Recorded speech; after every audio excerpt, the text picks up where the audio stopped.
Bonjour à tous, aujourd'hui on va s'intéresser à un concours d'entrée, le concours d'entrée au cycle préparatoire au diplôme d'ingénieur de l'université de Mohamed VI, donc au Maroc.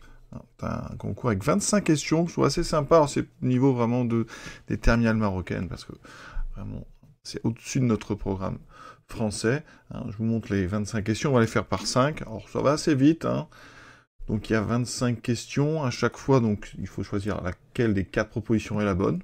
Il n'y a pas besoin de fournir d'explications, moi évidemment je vais les donner.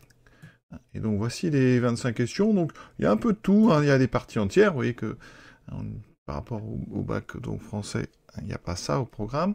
Vous avez ici des formes indéterminées avec des racines carrées, encore une partie entière avec des sommes, des polynômes, des racines doubles, des intégrales, pas mal d'intégrales, pas mal d'arctangentes, vous voyez. Ici, des systèmes équations différentielles du second ordre, avec ici fonction réciproque, une limite à 14, c'est très difficile. Ici, il y a une question 15 avec un produit qui n'est pas facile non plus, mais on reconnaîtra les sommes de Riemann. De l'arctangente, pas mal de complexes, ici, avec quelques questions de probabilité. Une question 24 avec ici une question assez difficile sur une intégrale, et puis après une question sur les complexes. Donc voici un petit peu le sujet, je mets le lien pour ceux qui veulent s'entraîner. Alors, moi j'aime bien ce genre de concours, donc on est parti, on va faire les questions par 5, parce que ça serait trop long en une seule vidéo.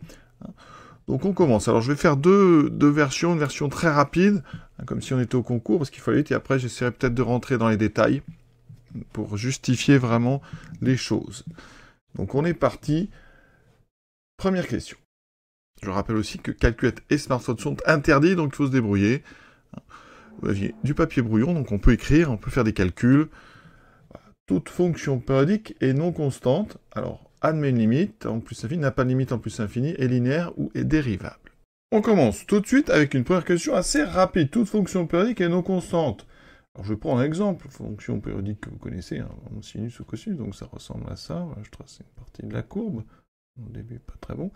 Voilà, et on voit bien plusieurs choses. Tout d'abord, si je prends cet exemple-là, cette fonction, elle n'a pas de limite, donc déjà, admet une limite, c'est faux. Alors linéaire, non plus, vous voyez bien que cette fois, ce n'est pas la courbe d'une fonction linéaire, donc ça, évidemment, le c'est faux. Dérivable, alors celle-ci est dérivable, donc je vais essayer de trouver un exemple de fonction périodique qui n'est pas dérivable. Alors, il suffit que je prenne, par exemple, une fonction, alors on va prendre simple, on prend une fonction comme ceci, en triangle, voilà. Donc vous voyez qu'elle est non dérivable à chaque pointe ici. Et donc, vous venez de trouver un exemple de non-dérivabilité. Ça veut dire que comme il y a une seule réponse exacte, c'est forcément la B qui est la bonne. Donc une fonction périodique non constante, n'admet pas de limite. Alors je démontrerai ça, si vous voulez, en fin de vidéo. Mais vous voyez que là, le jour du concours, il faut aller vite. Donc on répond tout de suite, n'admet pas de limite, et on passe à la suivante. Et pour ceux que ça intéresse, je ferai des explications quand j'aurai fait les 5. Donc maintenant, la deuxième, on est sur la partie entière. Et on vous demande l'inf. Donc l'inf pour x appartenant à R plus étoile de la partie entière de E de x plus la partie entière de 1 sur x. Alors, il faut savoir que la partie entière, on la note maintenant plutôt comme ceci, dans pas mal de domaines. Donc voilà, avec ce symbole-là, que je trouve assez joli. Voilà, donc je le lis pour ceux qui sont habitués à ce symbole, ça donne ceci. Donc la partie entière, alors il faut donc l'inf, déjà on va essayer, alors on vous propose 4, donc on va procéder par élimination. Donc l'inf c'est le plus petit. Alors prenons par exemple, si je prends des exemples, si je prends x égale 1, la partie entière de 1 ça fait 1, la partie entière de 1 sur 1 ça fait aussi 1, donc déjà pour x égale 1, on trouve un nombre qui est 2, ça veut dire que déjà, ça ne peut pas être 3 et 4. On veut l'inf, donc ça doit être inférieur ou égal à 2. D'accord? Alors, est-ce qu'on peut trouver plus petit? Évidemment, on va chercher des nombres non entiers. Donc, si vous prenez... Alors, on va essayer de prendre juste à côté d'un, par exemple 0,9. La partie entière de 0,9, ça fait 0. Quand vous inversez 0,9, on est à peu près sur du 1,1. Donc, la partie entière, ça vaut 1. Donc, la somme ici vaut 1. Et donc, ça veut dire que l'inf ne peut pas être égal à 2. Il ne reste qu'une seule proposition, c'est le 1. Encore une fois, oui, ça a été très vite. La troisième question. Alors ici, on a h de x, il faut que ça tende à une limite finie en plus l'infini. Donc déjà, vous voyez que ça tend évidemment vers plus l'infini. Donc ici, dans l'exercice, donc x tend vers plus l'infini. Donc je vais considérer d'ailleurs que x est strictement positif parce que faire des petites factoriations. Ici, hein, mais on a un premier truc, ça dépend de alpha ici. Si alpha est négatif, ça tend aussi vers plus infini. Ça veut dire qu'on aurait une forme plus infini, ça tendrait vers plus infini. Donc il faut absolument que ceci tende vers voilà, plus l'infini, sans le moins. Donc ça veut dire que alpha doit être strictement positif. Ça c'est une première chose. Donc alpha est strictement positif. Ça veut dire que maintenant, on a une forme indéterminée. Donc on va utiliser l'expression conjuguée. Je multiplie en haut et en bas par la même chose avec un plus. Alors ça, bien sûr, on peut le faire quasiment de tête. C'est-à-dire qu'en bas, vous aurez racine de x3 plus 2x2 plus 3, plus alpha x racine de x plus bêta, et en haut, vous aurez le carré. Donc j'enlève ici ceci, hein, j'ai multiplié donc par la même chose avec un plus, donc j'ai a moins b fois plus b, donc a carré moins b carré. Ensuite j'ai moins, donc le carré de alpha x, donc alpha carré x carré, et la racine carrée s'enlève. J'ai ceci, voilà. Maintenant il faut que ça tende vers une limite finie. Donc on va regarder un petit peu les dominants en haut et le dominant en bas. Donc on regarde le x cube. Le x cube qui est en haut, c'est quoi? J'ai donc 1 moins alpha carré, et des x cube, j'ai donc 1 moins alpha carré x cube. D'accord? C'est le dominant d'en haut. En bas, si on factorise, alors on peut factoriser dans les racines. Là, on factorise par x3. Alors je vais vous le montrer comme ça, vous verrez un petit peu ce qu'il en est. Et le dominant en bas serait de x puissance 3 demi, avec un coefficient ici, quand x tend vers plus infini, ça tend vers 1 plus alpha. D'accord? 1 plus alpha. Donc si on fait ce rapport, eh bien, ça sera de x puissance 3 demi, à condition que ça soit non nul. Donc si je veux que ça tende vers une limite finie, ça veut dire que 1 moins alpha carré doit être égal à 0. D'accord?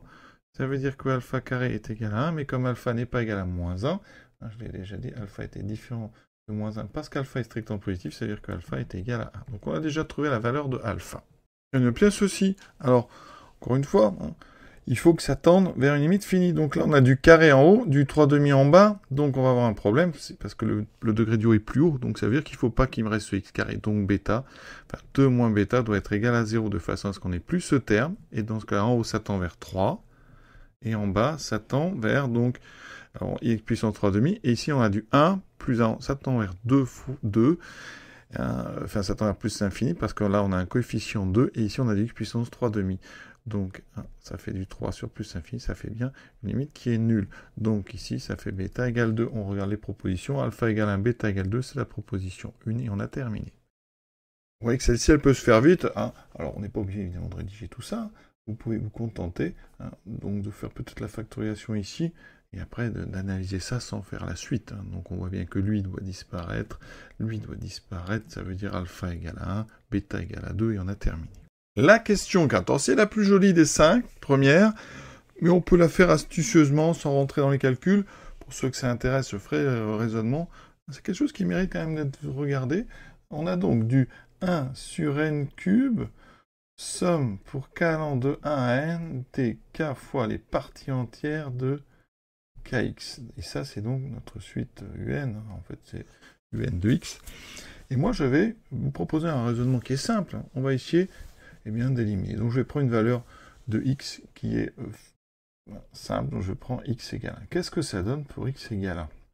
J'ai donc, alors ici, ma suite un, alors c'est pour ça que j'aurais bien aimé qu'elle s'appelle un de x, donc ça c'est un de 1. J'ai donc 1 sur n cube, somme pour k allant de 1 à n, dk fois partie entière de k. Mais k étant un entier, il est sa partie entière, donc ça veut dire qu'ici il vous reste 1 sur n cube, somme pour k allant de 1 à n, dk carré. D'accord, partie entière ici de k carré, somme des k carrés. Alors, somme des k carrés, vous devez connaître. Hein. Je rappelle rapidement que la somme des entiers de 1 à n, donc c'est n plus 1 sur 2, et la somme des carrés à connaître. Alors ça débute à peu près pareil, n plus 1, 2n plus 1 sur 6. Donc ici, ben voilà, regardez, en haut on aura n plus 1, 2n plus 1 sur 6. Et comme j'ai un n cube devant, ça fait sur 6n au cube. Maintenant, la limite de tout ça, quand n tend vers plus l'infini, donc quand x vaut 1, en haut, c'est du 2n cube, en bas du 6n cube, ça fait donc 1 tiers. Je trouve une limite qui est 1 tiers. Maintenant, regardez ce qu'on me propose. Alors déjà, la première proposition, il y a du n dedans, ça c'est impossible, donc ça n'est pas la A, c'est sûr. Ensuite, la réponse doit être donc 1 tiers. Si je remplace x par 1, donc là, en remplaçant x par 1, ça ferait 1, donc ça n'est pas la B. En remplaçant ici x par 1, ça fait 1 demi, ça n'est pas la C. Et donc, il n'y a que la dernière qui me permet d'avoir la bonne limite pour x égale 1. Et donc, on a, vous voyez, assez rapidement, en connaissant juste la somme des carrés, assez rapidement, on a éliminé 3 propositions. Il reste donc juste la dernière. Voilà. Vous voyez que ça a été, encore une fois, assez vite. Alors, en fin de vidéo, quand j'aurai fait la 5e, je vous montrerai vraiment le raisonnement qui permet de montrer x égale 3. C'est un très joli raisonnement. Je vous invite évidemment à aller regarder ça. 5e question, un polynôme, degré 6, on vous parle de racine double, donc déjà, on va aller regarder, racine double, ça veut d'abord dire qu'on a une racine simple, donc ici on voit bien, alors P de 0 ça fait 0, d'accord, mais pour une racine double, il faut que la dérivée s'annule aussi, donc je vais calculer la dérivée, ça sera fait, ça fait 6x5 plus 20x4 plus 4x3 moins 30x2 moins 8x plus 8. Déjà, on voit bien que 0 n'est pas racine de P', donc déjà 0 ne peut pas être une racine double. Voilà. Racine double, ça veut dire qu'on est racine de P et racine de P', et qu'on n'est pas racine de P seconde. Alors, je vais commencer par les racines les plus simples. P de 1, c'est simple, parce qu'on fait la somme des coefficients, donc ça fait 1 plus 4 plus 1 moins 10 moins 4 plus 8. On regarde, on a donc moins 14, plus 14, ça fait bien 0. On regarde P' de 1. Donc 6 et 20, 26. 4 moins 30, moins 26, moins 8 plus 8, ça fait aussi 0. Alors attention, parce qu'elle pourrait être racine triple. Donc, il faudrait un petit peu aller voir plus loin. Donc, on a le choix, on peut aller regarder P seconde. P seconde, ça fait donc 30x. Alors, vous n'êtes pas obligé d'écrire, parce que vous pouvez faire juste le coefficient. Vous voyez, si vous voulez P seconde de 1, l'avantage avec 1, c'est qu'il y a juste les coefficients. Donc, ça fait 30 plus 80, plus 12, moins 60, moins 8. Et on voit bien que P de 1 ne fait pas 0, donc 1 est racine double. Et donc c'est forcément la bonne réponse. On a eu la chance. 1 est racine double. Pour ceux qui